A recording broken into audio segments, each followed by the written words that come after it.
Global stratification compares wealth, economic stability, status, and power of countries as a whole. By comparing income and productivity between nations, researchers can better identify global inequalities. These said inequalities among the people in the world, according to the global stratification theories, are development and modernization, where the poor remains poor because they resent change. This results holding on to the traditional attitudes, beliefs, technologies, and institutions, such as traditional economic systems and forms of government.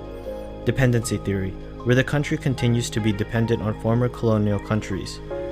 And the world system theory, where it is about the three-tier hierarchy that all countries are divided based on their relationship to the global economy, wherein that country's position in this hierarchy determines its own economic development. Resources are unequally distributed among social classes, and the higher class always gets the resources at its full best. That's the problem with this society. It is heavily catered among the high social classes with how they price resources and how expensive it is to the poor. A lot of people in the world are divided by the salary they have, and this leads to an imbalanced society that divides the rich from the poor. In the Philippines, the rich people have more opportunities than poor people. Like how the rich can easily have access to education, healthcare, water, food, clothes, and other basic human needs, than the poor people who would have to work 3 times as harder than the rich but still lack resources because labor exploitation and low wages. Let's start with this graph. A perfectly even distribution of wealth among all living people, with everyone divided into 5 equal groups. Now let's see how much it actually has. Shocking, right? 80% of the world's people barely have any wealth.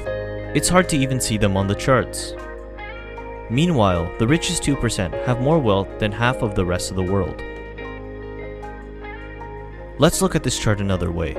Let's take a look at the whole world's population, all 7 billion of us, and reduce it to only just 100 individuals.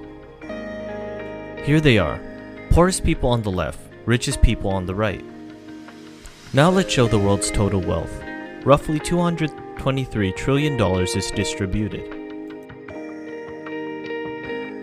The vast majority have practically nothing with which to educate their children, nothing with which to pay for basic medicines. While the richest 1%, they've accumulated 43% of the world's wealth.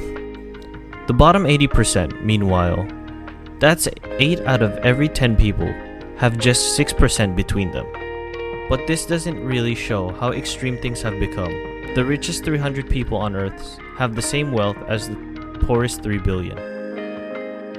So the number of people it takes to fill a mid-sized commercial aircraft have more wealth than the population of India, China, the US, and Brazil combined.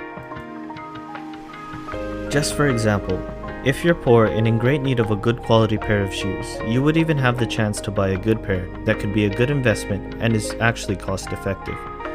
Global stratification would push the poor to think short term because of how much they could only budget for the things that they will consider as a want and not as a need. If a good pair of shoes cost 1,000 pesos and would last 5 years, and a bad pair of shoes would cost around 300 pesos but would only last 6 months, we will now see that the poor people would actually pay more just to have shoes to wear.